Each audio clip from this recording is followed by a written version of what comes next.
Oh. Feel good.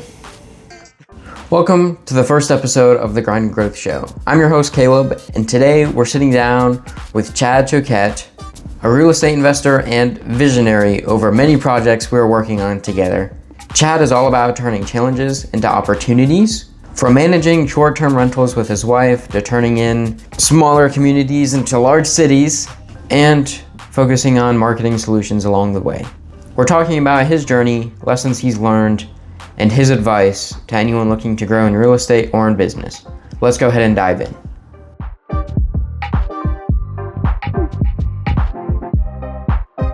This is it, man. So, this is it. Podcast. We have all these crazy ideas in the noggin, huh? In the what? The noggin. The noggin. The noggin. In the noggin. Yes. But I guess, it all starts back in, December, when we went to this Miles Barrio meetup. Yeah, was it December? Was it not November? Was it November? It had to have been November. It was the last for the year. It was prior to Thanksgiving. Yes, it was. It was like early November. I was like, if it was December, this has gone way too fast. We need to slow down a little bit. Yep. Miles. Take things slow. Yeah. Well, I was telling my wife about that too. It's amazing. You can go backwards in time and kind of put all the pieces together of how you got to where you are.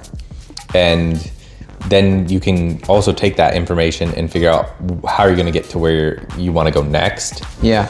And see what helped you accelerate. Like, I met you guys via Miles thing, and at first I wasn't planning on going to any of his stuff, but I'm also in his Facebook community. I'm glad he hosts his events. I've been meaning to get around to something. I invited one of my other friends, Kyle, and so we're like, let's go to it. That's the guy in Anderson, right? Kyle Sizemore. Yeah. Yep, he's selling Sizemore. I just talked to him like yesterday. He might be coming with us to Aspire in Charlotte. Word. And I had an LLC, a business with him, but now we've like since separated it. Dissolved? No, I just took it over and moved him out of membership because I was tired of filing K1s for a company we weren't doing anything with. We planned on buying some vacation rentals. But anyways, yes, because I met you guys there, and we had just bought the office building on Main Street. Mm-hmm. And then you guys just started showing up. Yep. Well, you showed up like literally every day. I was like, it was like literally that Monday, Tuesday. Yeah. I was like, oh. And then I got Andres' contact info somehow. Yep. And then, he's like, yeah, I'm an agent, yada, yada, yada. I'm like, cool. I'm, one of the forbidden guys in the industry, a wholesaler that hasn't done a deal yet, And we kind of just hit it off, but it's crazy though, because I wasn't going to go to this event either. But Nicole, she texted me and she's like, hey, are you going to this thing? I'm thinking about going. You mean the one who was at the meetup? Yeah. She came to it? She didn't go. Oh, no, she didn't. She talked me into going, and then she never showed up. She's like, yeah, that was too much of a drive. I'm not going to come. Because she lives down in Greenwood, right? Yeah. So all the stars just aligned, really. And then, it's like we were dropped off at the fire department. So Chad just kind of took us in with his arms. Said, okay, minions, work. Well, sort of. Like, there's a couple different people. So I won't name any names of some people, but there's different kinds of people in life who will go and just do the things that you tell them. You haven't had anybody work for you, but like if you have somebody work with you, there's some people. I've led jobs. They just do what they're told. They don't. You tell them to do a thing, and then once they're done, they just wait until you come back and tell them the next thing to do, and they don't think, how do I progress forward with what's the overall picture? They don't think about that. And that's fine. Like, you need people like that to just go do the thing. And then there's other people who say, I know how to go and find the thing, or I'm looking for opportunity. I think that's you guys. Like, you saw like, hey, space I can start doing things. Let's go just do stuff. And these people are doing something. And then there's other people on then the spectrum gets all whatever. Absurd. Yeah. People will go out there and like, I'm looking for things to do and I'm going to go create things and create my own challenges. I'm probably a little bit more into that. But that's part of the opportunity that arose with Main Street and stuff, us being able to buy several properties, and then the desire of building something cool, and then just the convergence of us meeting up. Everybody shows up, Teddy Gordon as well. Suddenly people come out of the woodwork. Alex Reynolds, who is apparently the mayor of Taylor's, and I've never heard of him prior to him running for office. But now he's like, wants to be part of what we're doing. We want him to be part of it. Yeah, just people just start showing up when opportunity, or people start doing things. Like the storm, Helene, when Helene came through and knocked down all the trees and everything, I just went around with my chainsaw. Nobody was cleaning up our neighborhood. There was one guy on one of the roads, but most people were like cleaning up their own yard, or just wasn't power, so everybody just sitting at home or whatever. So we were on the main road, on Taylor's Road, because there was all these limbs sticking out into one of the lanes, so the traffic was always backed up. So I just went out there with my chainsaw and texted one of my friends, like, hey, you got a chainsaw, you want to help me clean up the rest of this road? So we did, and then literally people just show up when you do that. Two mountain men just come down out of the trees, out of the hill with chainsaws and equipment, and they're just like, you guys need help? Like, where in the world did these guys come from? Like, that's just woods right there. Yeah. And we had that happen throughout our neighborhood. But you start doing something and people just tend to just kind of come along and start showing up. And so it's like it just attracts, whatever you're doing just attracts more people to do what you're already doing. Yep. And that, it's weird how the laws of attraction work. So even looking for like a partner, like you have to get to that point to where you're like, not to say that's the person I would like to be my partner, would be myself. It's like looking for a needle in a haystack, bro. It's just how it goes. But you just have to attract the things. And so I was doing a demonstration for my kids because we were talking about gravity or whatever. I took some saran wrap and put it over a bowl, and then I put a golf ball, and it dips in there, and then you put another lighter ball and it moves to it. And that's literally how the sun and the planets work. Mass that affects, time and gravity and all that. It's all interplayed and stuff. And it's the same thing in our life. Like, you start doing something, you bring weight to your own life, which is like the 7 habits. Oh, my stack of books. The 7 habits and all that stuff. You start doing things and you're giving yourself essentially like mass. You have education. That's the thing that Gordon talks about all the time. It's like, education is the most important thing you can do for yourself and invest in. And it seems to attract other people because like it has that weight, that pull, that draw, that you're doing something, and other people, whether or not they want to be tied to it, whether or not they're for it or against it, they start talking about it, right? Like, because we've seen it with Main Street, or we've seen it with other projects. Like, whether or not they are for or against it doesn't really matter. They just start talking about it, like Trump. All news is good news. Like, all press is good press. Like, it doesn't matter if they're saying something bad or good. Like, they start talking about, not that I want to be like that. Like, I don't want bad news. I want good things to happen. I don't really understand his agenda, but that's a side topic. But going back to Helene, oh man, that was rough. Yeah, that was rough. I remember I've got people calling me. My phone's like every half an hour when my phone reconnected to internet, I was getting messages from the CRM, new lead, yada, yada, yada. I'm like, well, great. I've got work to do. I've got no way to do it. So I ended up driving to a Dollar General parking lot, connecting to their Wi-Fi and making dials in the car. That's what happens when you live in Landrum. Yeah. Oh, I live in Lyman. Lyman, whatever. Yeah, but same difference, right? I had no problem with cell phone over where I was. Like, must be nice. We're in the city, so yeah. Helene was interesting. We were in Alabama prior to it, and we decided to come back on the day that the storm was passing through. So we passed through Atlanta an hour after Helene had been there, and it looked fine. Yeah. We actually stopped at like a Costco or Sam's Club or something, and I went to Home Depot and I was like, maybe I should buy a generator. But the generators were like $1,000. I was like, I don't really want to pay for that. And of course, we get home and we're like, oh, there's no power. It usually comes on after 2 days. I think that's the longest we've ever been out of power was 9 hours. And then we're out for 9 days. And it's like, well, that's kind of a problem with our Airbnb. We had one cancellation. We had another person. I ended up buying a generator so they'd come. They weren't, I don't know if they were like super appreciative of all the effort I went through. We tried to be like, we wanted to accommodate their stay as best as we could. And they're like, wow, this is kind of inconvenient. I was like, I've kind of not been able to do anything for the past 9 days. So, who's inconvenienced here? But, that's part of trying to be a good host. Mother Nature, right? Yeah, exactly. Exactly. Yeah, but crazy storm, and It was. but yeah. So you've been doing a lot of reading. Yes. A lot of reading. Yeah, there's a giant stack of It books. is a big stack. Yeah. A big stack of books. I talk about that in my video and go in detail about them. But the one that kind of started where I read, so where all of this started, where I'm at now, you could say, oh, well, you've been in real estate for a while or whatever, but really getting connected with Pace Morby and his group. So I had got laid off from my job about 2 years ago. We bought another house to run as an Airbnb. We flipped a house. We did a bunch of different things, and everything was going okay. Like, it was just okay, but I knew I needed to do something different. And there's that kind of break point where you're like, do you want to keep doing what you're doing when it's all kind of a struggle? Do you want to downgrade and do something simpler? Just go back to work for somebody? Because there's not like really any security in working for somebody, because you can get laid off. And I've seen a lot of friends get fired and laid off last year. And so I saw Pace's stuff about the Geiger program, making money that way. I was like, oh, I think I can do that. Joined that, watched all his stuff. I mean, I was just in real estate. I'm a real estate professional. So I had plenty of time to do the education, self-education, and look into that. And then they had OWN 2025 for Squad Up coming up. They were bringing in special speakers, and they brought in Dan Martell. So I got his book. I read through that in like a week. Then after that, I read Win Friends and Influence People in a weekend. Then I slogged through 7 Habits of Highly Effective People. Great book.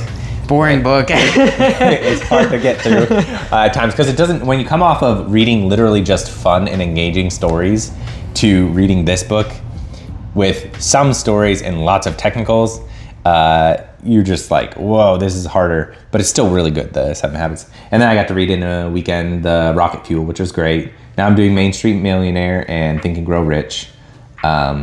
And then after that, Secrets of the Millionaire Mind. And then there's a few other books I have to order. I haven't gotten around to ordering them, so. Ooh, what's next? Man, I can't even remember at this point. I wrote it down somewhere, but other ones that Dan and Pace and this guy and Napoleon Hill. Whoever like recommends, Napoleon Hill, Think and Grow Rich. I think this is interesting story. When you read at the beginning of the foreword, he was born in the 1800s, and he met Andrew Carnegie. Mm-hmm. And Andrew said, go interview 500 millionaires and figure out what information you could give to anyone for them to become wealthy. That's it. So he interviewed a ton of people. There's a bunch of names that that I don't even think they list them in here, that you don't even know. I haven't gotten far enough to know if they list all the names of the people that he interviewed. Well, but they don't even have them, all of them, because some of them aren't that important anymore. Well, it's crazy because the statistic is one in every 8 people is a millionaire. You just don't know it. I think in America especially, there's probably a considerable amount of people, because home ownership is pretty high here, I believe, compared to most places, or at least it used to be. I know there's a lot of renters and stuff, but your house is probably one of the biggest purchases for most people. Yeah. It appreciates, generally speaking. Unless you're in a blue state. No, they appreciate a lot in a blue state, because think about it, they're harder to operate in those areas. So it's easier for, you have less competition. Your competition is essentially figure out the rules and the government and stuff, and your determination to succeed. So a lot of people still invest in California, even though it's terrible. Or on fire sale. Yeah, I mean, we need to cut that part out. I know a bunch of people over there, and it is really sad to see that happen. Which, talking about why it happens, everybody's like, oh, climate change or this or that. I was like, it's probably the fact that not you people nowadays, but years ago, they went through and dried up a bunch of lake beds and rivers so they could build farms, because it's fertile ground in the bottom of a lake or a river, and then now they control the waterways and who gets it. When you mess with stuff that much, doesn't seem to have good consequences, or you don't want that to happen. Sure, is the earth warming up? Yeah, I think so. Yeah. Is it a bad thing? I don't think so. That goes into other reasons. So they say, it's because of all these greenhouse gases, but think about, all the engines of the cars. Those are running, 400 degrees is what a flame usually runs at. That's what it needs to be for a fire to be there. Mm-hmm. And all these engines are running at 400 degrees. 365, 24/7, all are on the Earth. So is it really the gases, or is it just the amount of heat we're producing? I think it's just a natural part of, like, what if we're just going back to the natural state? Like, we're headed towards that. Because even if I believe the Bible, that there was a flood, and if you cover the earth with a ton of water, everything below the surface is gonna freeze. Yeah. And then if you believe in, you don't believe that, and you believe in more like evolution, and you believe there was an ice age, you're still stating the fact that that's not the normal. Yeah. So all that stuff should be melted at some point, right? Yeah. Like, in either case, is it a bad thing that the earth is warming up? Sure, from our perspective of we're used to our systems and the way that things work now, but what if it was just, it worked differently before and we're just not used to that and we're just going back to that? You know? Yeah. I don't think we don't have the data that goes back that far, so.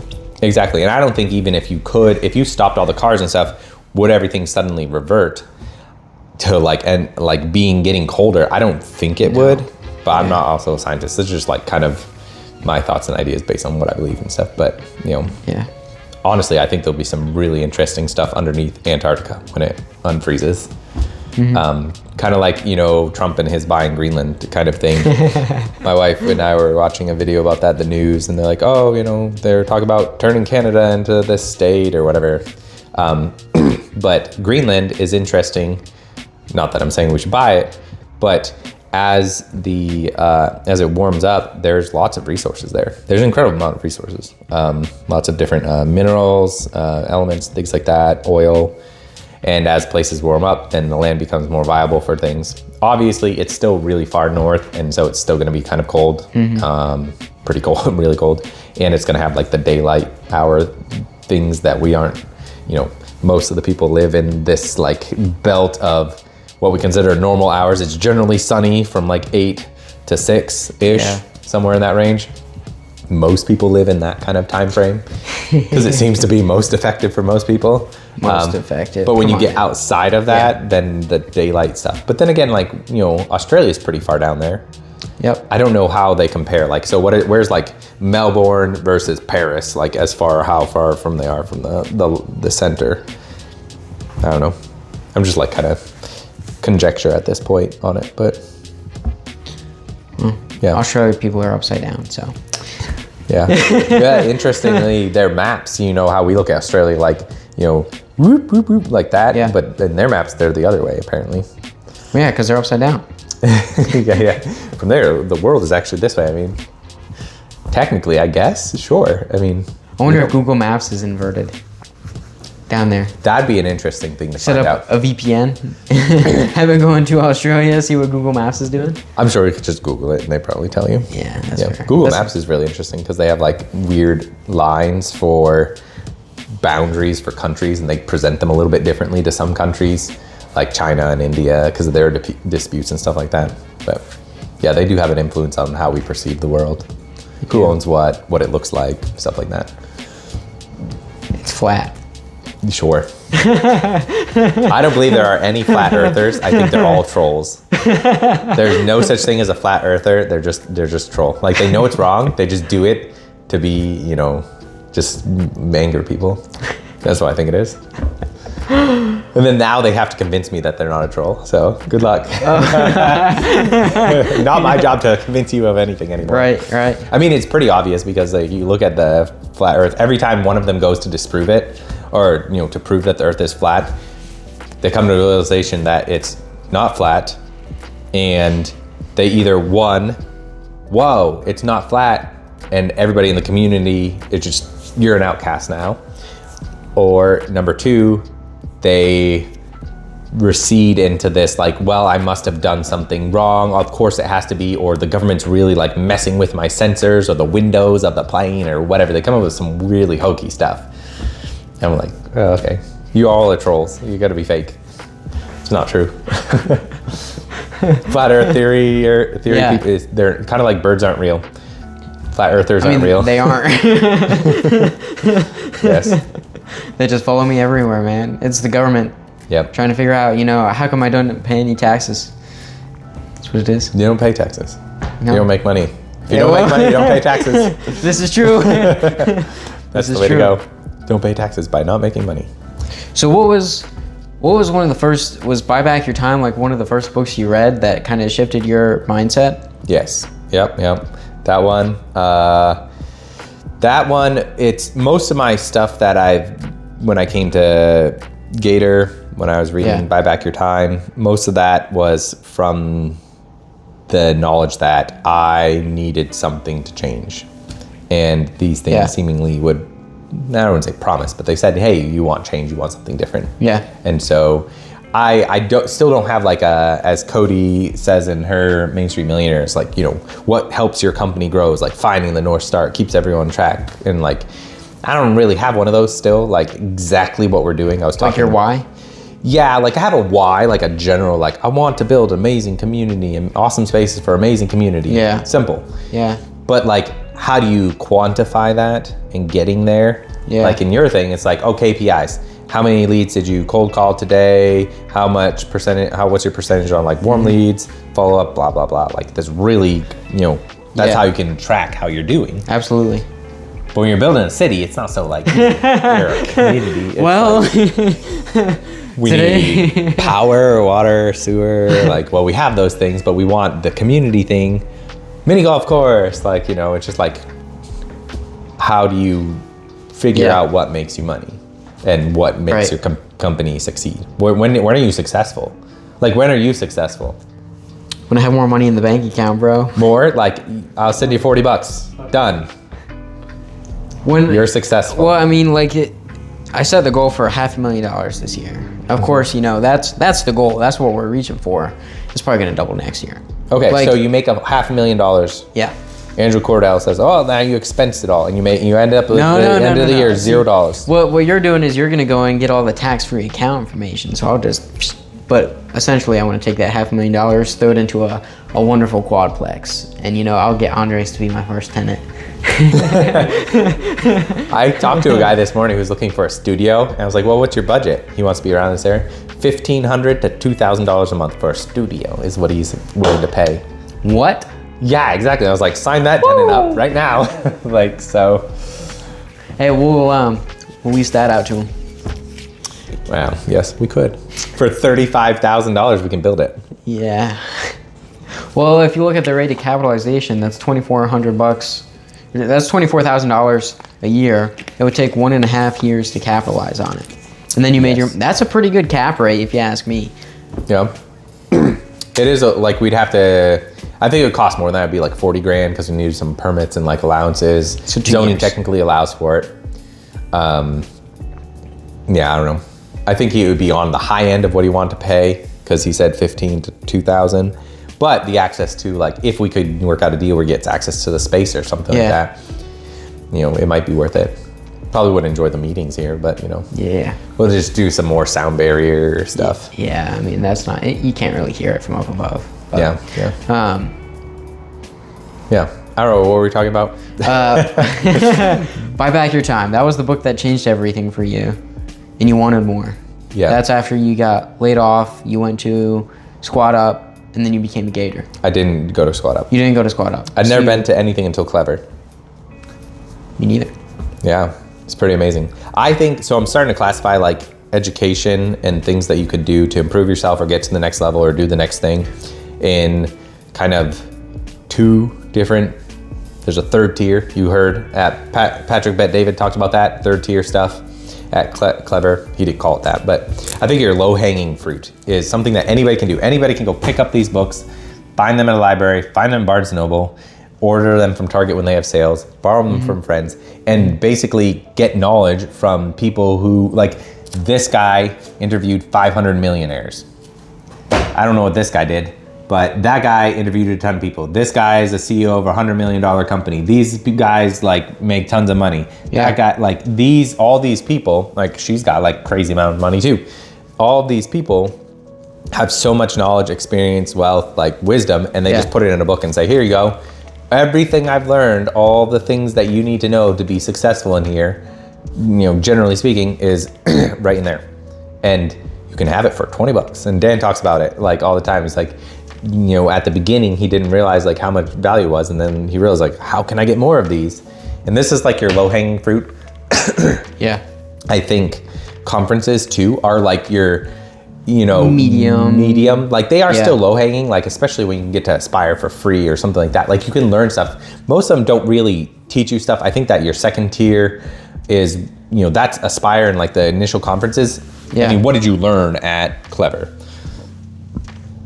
Not a whole lot, if I'm being honest. Like the biggest thing I learned at Clever, just do. I mean, like when Ryan Serhant came in and he's like, he did his thing and he dropped that one nugget, the biggest deal you've ever done, you haven't even done yet. Yeah. And I'm like, that's it. Like it's there to, I think it's just leveling up the mindset. Because as you level up your mindset, you think a different way. And when you think a different way, you do a different way. Yep. When you do a different way, than the other people and you just do it. Yeah. I think that's what it is. Like, I don't really think that there's any secrets about anything. It's just the way you think about doing it changes, and then you just figure it out and you do it. That's literally all this stuff talks about. It's like, it's all internal. It is.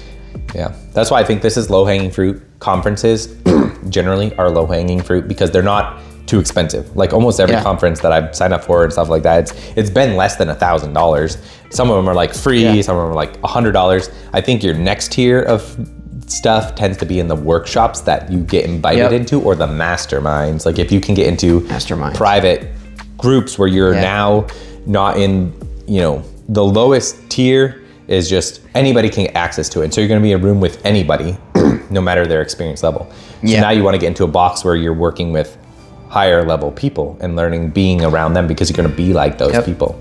Then your third tier is where you're probably like, it's in an advanced form of that, because Patrick Bet-David talks about it, where he got involved, where he paid like $100,000 to go meet with CEOs of Goldman Sachs or something. Maybe it wasn't Goldman Sachs, JP Morgan, one of the big, like way up there. It sounded like Illuminati kind of stuff, and like high level places where they're like, you have to pay a lot, you have to be successful, you want to get to that kind of thing. That's where you can get like the most education, the most direction, the most like, thrust probably. But you gotta pay to play. Yeah, it's probably not just paying, from what I understand. You also have to have done stuff. Yeah. It's not like a just money thing. Because otherwise you and I could you borrow $100,000 somewhere, personal loan or whatever, and then just go pay, and then now you have access to, infinite wealth or whatever. I don't know. Chad has money. So I don't think it's just a money thing, because anybody can get money to get in the first one and the second one, but the third one I think takes a lot more than that. And then there's probably like other, it's analogies break down at any point, but yeah. So I think spending more time doing more of the first stuff, and I'm trying to go through books really fast. I talk about this in my video where I'm just like, I just read through the whole book, and then as quick as I can kind of get the gist of it, and then now I can go back to it and reference. I know where everything was that I wanted to reference, and I can go do it. That's what I'll do for the most part, but then I'll also try to take notes on the book, because then I retain more and I practice it more. Yeah. And then it lingers, but yeah. Yep.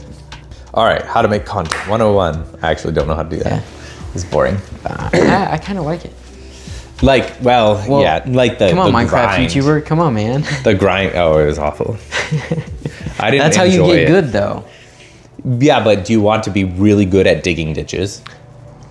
No. Exactly.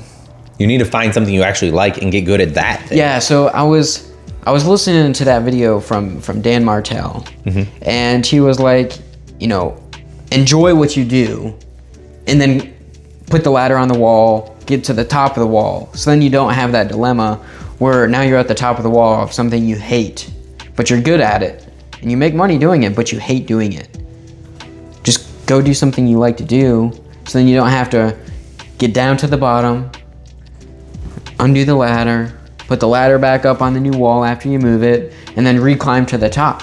It's just a bunch of extra work. But if you just chase whatever it is you want to do because you like it, that's a better way to go. And that's why I quit my job. What were you doing before? I was an IT guy. For who? For IT Pros in Spartanburg. IT Pros. Yeah, it was a really good brand. Not really. It was, yeah. What did you do there? Everything. Everything. So, you were the one employee and there was somebody just telling you what to do? Well, I wasn't the one employee, but there was like a team of 6 of us that were there. We had a dispatcher. She would take the calls, send us stuff. If she wasn't there, we'd be taking the calls. So it wasn't always organized. And she was only there like half the day.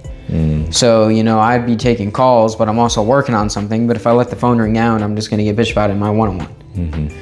And then if I don't do something quickly, I have boss man coming down to come yell at me because this isn't done. It's been sitting there for some time, but I'm working, I'm being productive, I'm doing something. So it's just a bunch of micromanagement.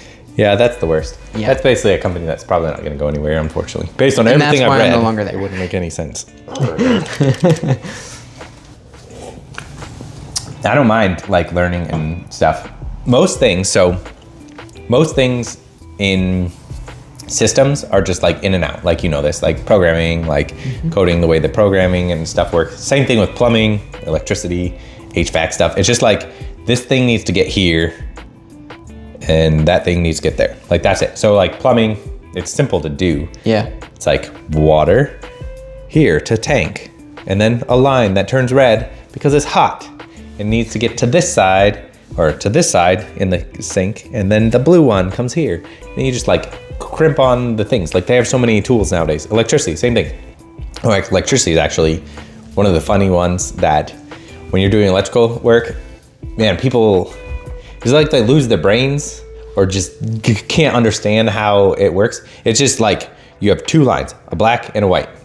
You have hot and you have basically a return feed. Electricity goes whoop in a big loop.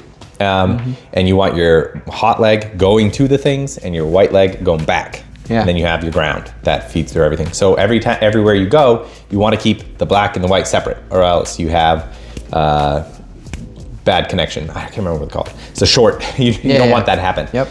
So I had somebody do a light switch for me, and they put on the light switch, I don't know how they did this, but they connected the. So typically when you have electricity, it comes black and white come to the switch, white continues to the light, and then the black is interrupted on the switch. So the black goes into part of the switch and then it goes out the other part to the light. They had connected the black to the switch and then the white to the switch. I don't know what they did on the other side of it, but like when you turned the switch one way, the light was on, but you flipped it the other, it flipped the breaker. I don't know how that worked. But I've been in that case where like something didn't make any sense and basically I have to trace the whole line through the ceiling, crawl space, attic, wherever, like. Yep, I've had to do that. Anyways, but most stuff is like that. It's like just get stuff to things and get it back. Like just problem solving. Yeah, exactly. Just trace it. Yeah, that's kind of how I feel about everything too. Like everything's just a problem. Yeah. So what's the quickest and best solution? That's the best practice. Exactly. I want a device that maps out where all the wires are in your house. That seems like a costly device. I think it would be really amazing though. This is what it does. You turn off your breaker. Yep. You put it on the panel and then it feeds some low signal through the entire house. And then you walk with something like a Matterport through the house and it maps out the whole house, wall, ceiling, floor, everything, and where all the wires are in there. Because it could do that. Yeah. That wouldn't be, it'd be expensive and it'd be hard right now because we don't have that technology, but I think we should have that. That'd be cool. Free thing to the universe. Somebody go build this. This would be super awesome because think about if you could do that enough, eventually be cost effective and inexpensive to have a device like that. Like I have a wire tracer that years ago they didn't really have a lot of those. Yep. And at that point, it was really expensive to build. Yeah. At some point, we're gonna have that. That'd be really awesome. Then I know exactly where my wires are in the walls. Maybe you can even hold up your phone and then be like, oh, look, I'm looking in the walls and there's like those lines there. An IR or what is it? AR, augmented reality thing. Yeah. I think that'd be super helpful for like renovators and home builders and stuff because sometimes you have like short feeds or short circuits and stuff. Light flickers and you change the light bulb and still does. It's like, well, is the light bad or is like the light fixture bad, or is the switch, or is there something like along one of the connections somewhere? Did a rat like bite something? I don't know. I think that could solve a lot of problems and make it easier to like renovate, remodel, build, whatever. I don't know. Maybe that's just me, but I could have used it like 500 times over the past 2 years. Yeah. Yes. Anyways, yeah. That'd be a good idea. Go make it. We'll have to get what would we need to get? Just find some VC, some venture capitalist. Hey, Fleischman. It would be not like, so when you think about something like that, that's the end goal, what you want it to be, right? Like be able to look around and say, these are all my wires in my house, and know where they are. And if you have problems with them, how do you get there? When you think about the technology that already exists. So you have Matterport, which does like the video or takes like pictures of your house and basically makes a 3D model. And you need that. So you can say, this is what it all looks like. And then you want to map onto it all these, circuits.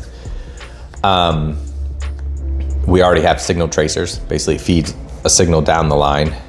I'm wondering if we just had like some type of receiver device that receives the signal and it's able to map it out through the device that we use to image the place. Yeah, so kind of like an X-ray, X-ray shoots stuff, and we're gonna have wires that are sending signals. Basically the way that the wire tracer, the closer you get to it, the louder the tone makes. And it can pick it up, like you could have it on the wire and then it's like picking it up from like 10 feet away when it's really sensitive. So I'm wondering if you'd have to like basically take a metal detector kind of device and like swipe it up and all through the house, which would be kind of inconvenient to have somebody like, I have a guy who like comes and maps my house and he just walks around and, checks everything. Because what about stuff that's like in the ground or whatever? You want it in a crawl space. Yeah, like what if your breaker panel like has a wire that goes out to a shed that doesn't exist anymore? A wire in the ground out back. Like at the 205. That's weird. Like, so they mapped, so AT&T came out and like flagged stuff over to the shed, and it goes to the shed. And I was like, why do they have a ground marking for that? Interesting. Like into our area. I don't know. But anyways, yeah, somebody should make that. It'd be really cool. Yeah, it would be cool. Yeah. Yep. Cool. So as we go into 2025, what's the main thing we're looking to accomplish this year? We have all these different projects, between, which we're gonna blur out until we get approval. We've got the comment or the creative collaborative now, and we've got, what else? We have Taylor's as a whole. The boiler room. We have the acquisitions. Is that what we're gonna call it, the boiler room? I mean, I like the boiler room. The I think that's what Gordon called it. Right? Boiler room of Aventus. I mean, your room's like a boiler room. It's own little packed away, little hideaway. Exactly, and it serves that purpose. You do want a window? No, I don't want a window. It's a distraction. Like, have you seen the Alex Hormozy video where he's like, ladies, we should let our men work all the time, and it has a little nail polish, and then he accidentally flips the camera on and he's like, oh shit. No. I'll show it to you. It's pretty good. But normalize working as much as you can, as much as you want to, rather than like the mental awareness. Like, it's all bullshit. Well, Dan Martell actually talks about this in regards to vacation. So most people go vacation and then they're like thrown off all their habits, and they feel like, oh, I want to get back to work and all this stuff. And he's like, why have vacations? Just travel. Just go places, and you can still, why can't you still be productive? And then he's not saying like you're going to be in a business meeting. Of course you're traveling, you're away, and obviously a different level. But you can still do what you need to do while you're away and doing your thing. Like while I was at Clever, I would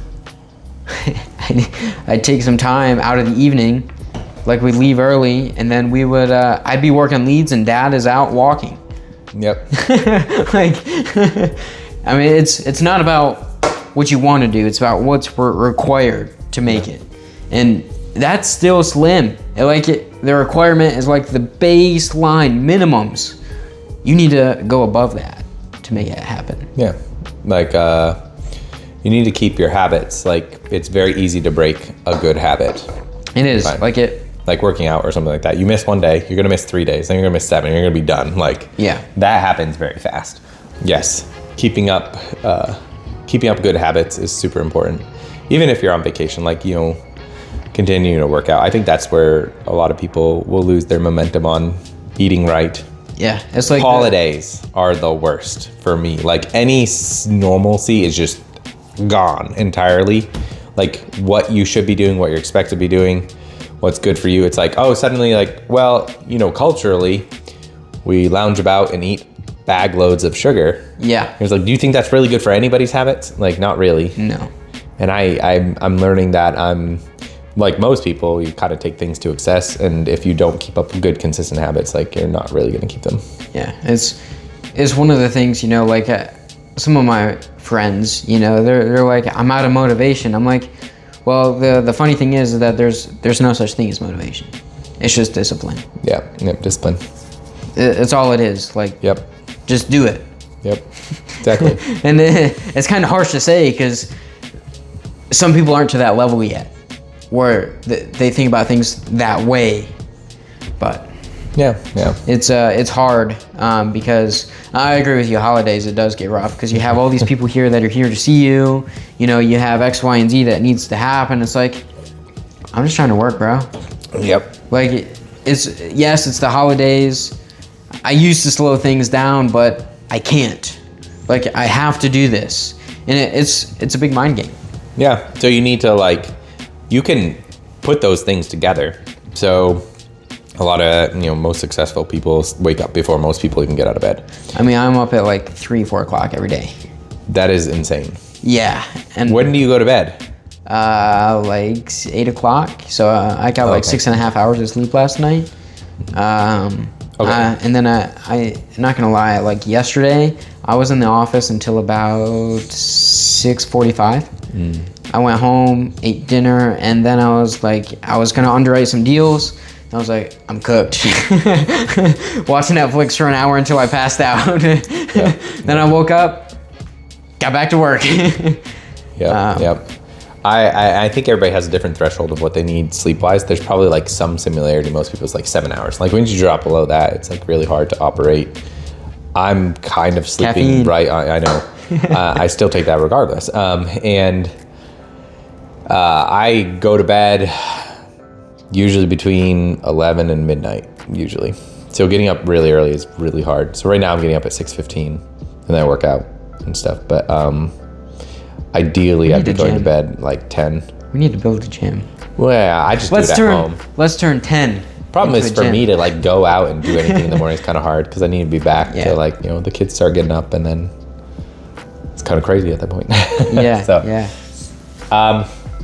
Your initial question was 2025. The biggest project we're trying to work towards to get it operational and get it bringing in that dough. What's the number one thing? I think right now it's creative collaborative, right? Yes. I think 3. Wait, hold on. Creative collaborative. We got the boiler room, and then we got... Yeah, sure. 5 things. So the creative collective. Collective, okay. That one. So the business coaching and all that stuff.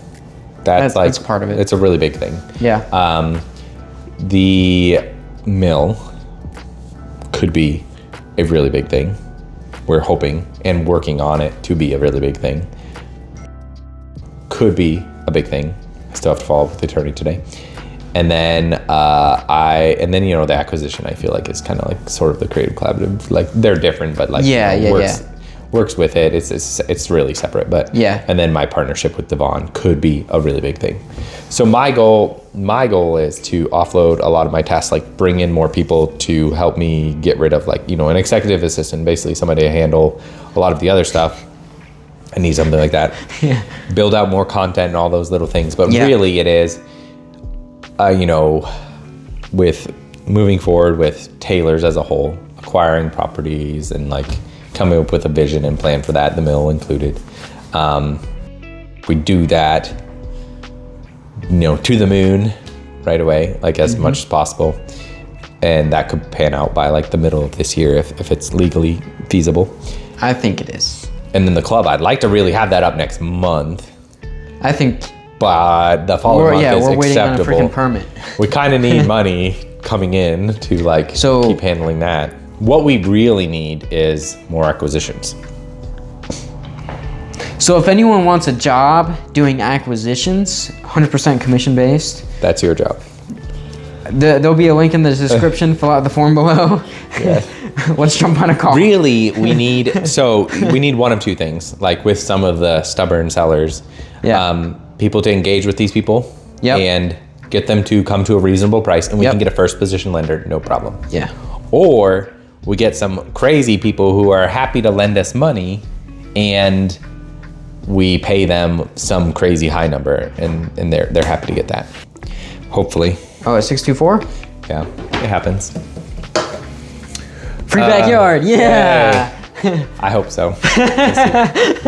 I just want this project to be done. Kind of like most projects when it comes to flips and stuff. Yeah. You just want it to be over. Yeah. And I don't really particularly like flips because of that fact. Like feeling like you just want it to be done. It's not like, oh, how do we make this thing better? It's more, how do we end it and get out of it? Because, we've done everything and it takes way longer than you expect for various reasons. No matter what I've done to make stuff go quickly with the flip, I just can't get them to go, as fast as I want them, which isn't even crazy fast. I'm not saying like, oh, I want it done in a month. I was like, the one thing that we did have, so there were two that we had done in, we've had several properties actually get done in a really short time, and not flips. They were Airbnbs. And in that case, there was the drive of, let's get this thing launched. And once you set a day of, I want to launch this thing, then you get it done. So the first one was that we did really fast was one of our Airbnbs. We bought it from our neighbor. We just launched our first Airbnb in North Carolina.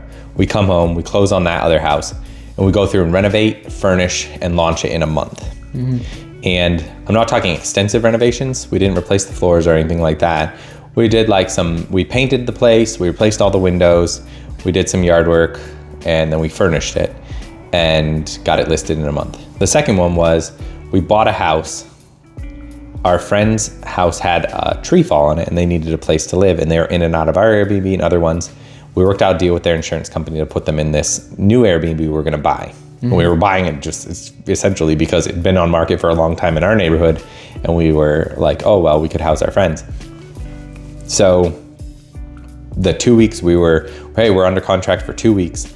We were buying lots of furniture and all the supplies and everything from Amazon, all that stuff, and we stacked it on my trailer. So the day of closing, we go to closing, I drive back, pick up the trailer, drive it over to that house. All my friends help me unload, furnish the entire house in like 6 hours, and then my friends move in the next morning. That was pretty crazy.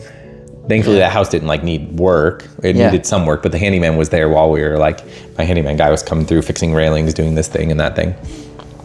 And then the other one was a house that was a long-term rental. We bought the house and needed a lot of work. We renovated it in 2 weeks, and our long-term tenant moved in the third week. Then they rented it for 6 months, and then we renovated it in 1 month, a full new renovation, and furnished it and launched on Airbnb. So those projects moved really fast because we had an end goal in mind of how are we going to use this product further. But if it was just for sale, I don't know why they just, there's just so much more that goes into it. Yeah. Maybe it's just not exciting to me. That's why it doesn't go forward faster. I don't know. Well, the crazy thing is wanting things to go fast. I was talking with a guy. I went to go look at a multifamily in Duncan yesterday. And this guy, he's like, yeah, this is a multifamily. You could have someone over there, someone in here. I'm like, cool, that's awesome. I'm trying to wrap my head around your asking price because it's outrageous. And then I looked on the tax records. He never filed a permit for the other building. So he's like, there's another building here. It's good. I'll sell it. I'm like, not worth it. All right, so what's going on with the tax records? How come there's not a permit pulled? What happened here? He goes, well, I told the county it was a game room. I'm like, but it's not a game room anymore. There's people living in it. He goes, yeah. I'm like, okay, so we need to get the zoning rezoned. We got to get a permit filed for this before we can sell it, and I take ownership. He goes, no, it's just a game room, bro. I'm like, no. We got to do this legally. Yeah. We're not doing that. And he said, yeah, the cops stopped by a while back, and I told him it was a game room. I'm like, that's that's not right. But why would the cops come by? I think that's the closest thing it's a small town. Where is it? It's in Duncan, South Carolina. Wow, that's weird. Closest thing to code enforcement, I would say. Like that is the police. Yeah. That's hilarious. Yeah. I don't like when code enforcement shows up. Yeah, I don't think anyone I never know why they're going to be coming or what somebody complained about. Like, code enforcement showed up at one of my properties. Like, I was there, and a code enforcement vehicle shows up, and I go out there. I was like, oh no, like, what are they here for? I don't know. I was, hey man, what's going on? And he's like, do you have chickens? I was like, whew.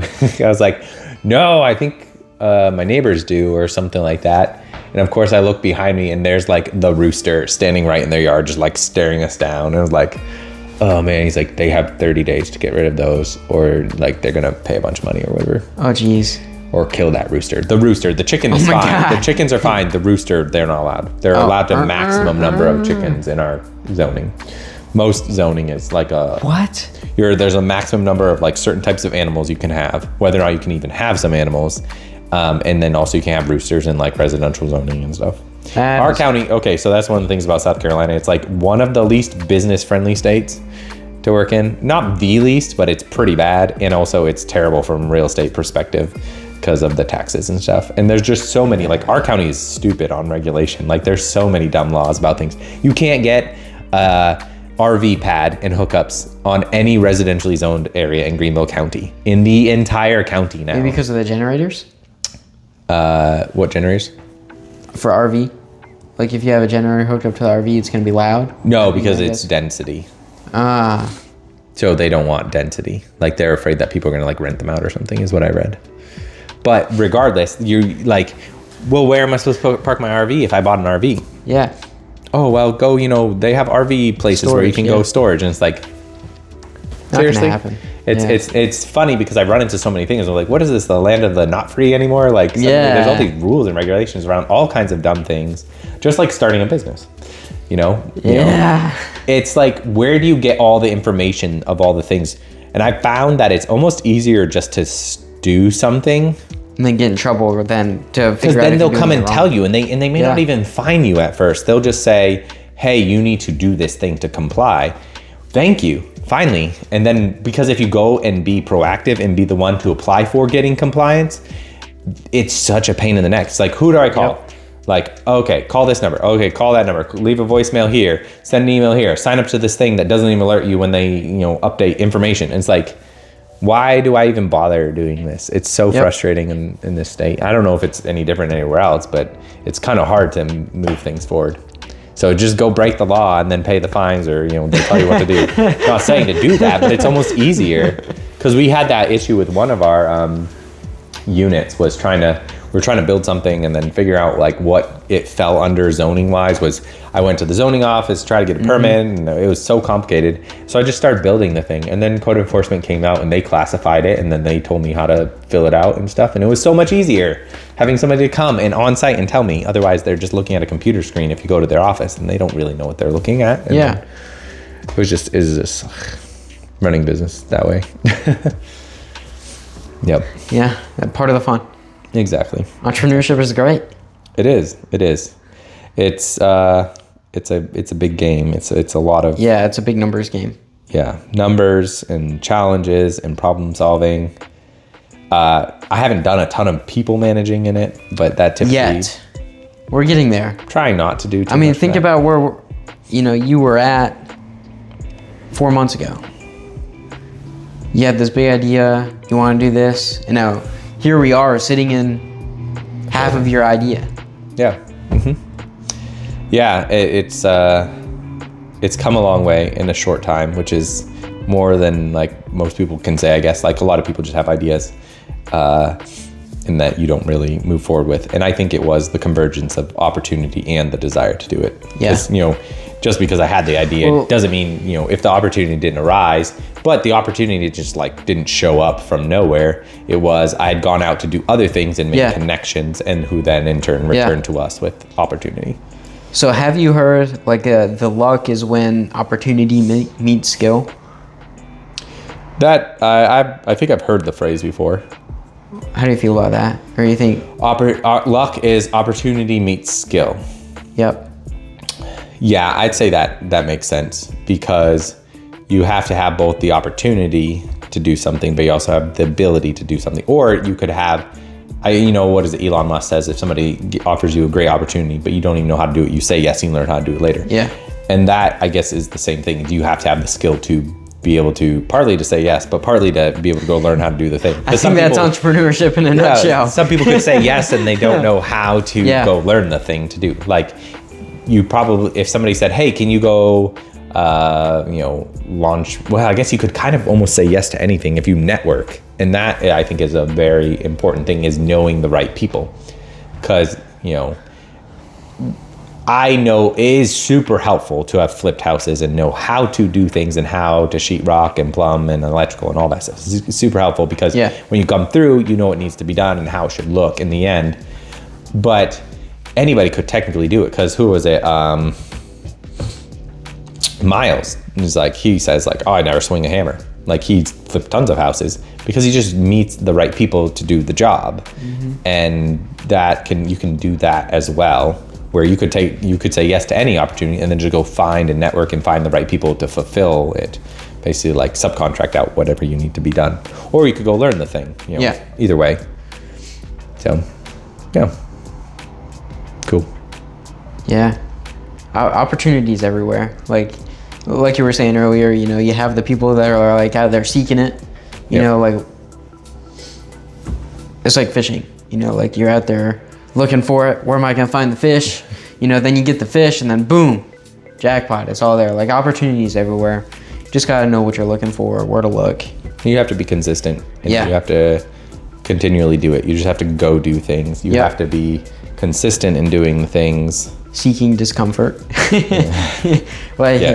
That's part of it. Like, the most things, like calling. I hate doing all that, but I know if I don't do it, it's just gonna be another day I didn't get what I needed to get done. Yeah. And I know that's where all the opportunity lies. Like, most of the time I find that the thing that you hate doing the most, or that you're the most afraid of, like, you got that gut feeling like, oh no, I don't want to do that. I don't want to do that. That's the thing you need to be doing.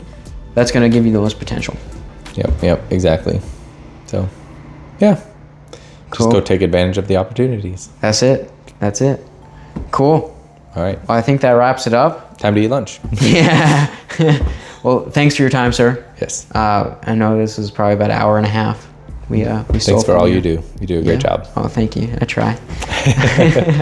Cool. And then see us next time. Yeah, we'll throw all of Chad's links down below. You got Facebook, Instagram, YouTube, Twitter, LinkedIn. I got all this stuff.